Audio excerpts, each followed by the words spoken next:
La notion de protection des consommateurs semble être méconnue des populations malgré la responsabilité des pouvoirs publics de jouer le rôle de régulation des faits décriés au quotidien par les consommateurs avertis, de surcroît contribuables.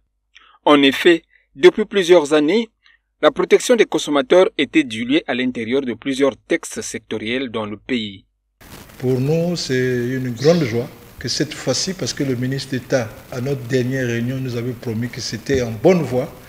Et nous avons été choyés que le Conseil des ministres en a parlé et a envoyé la loi au niveau de l'Assemblée. Mais cette loi consiste à quoi? Cette loi, comme c'est intitulé, la protection des droits des consommateurs. Et vous savez que nous sommes dans le domaine de la consommation. Et cette loi-là vient clarifier beaucoup de choses en ce qui concerne la consommation d'une manière claire.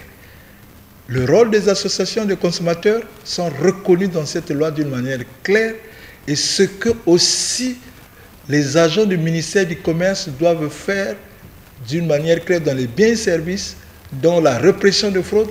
Et je me dis que j'espère que cette loi-là sera adoptée le plus rapidement possible pour que les choses se passent maintenant normalement. Vous savez que la consommation, c'est un problème quotidien. Ce n'est pas un problème qu'on gère quand il y a un problème.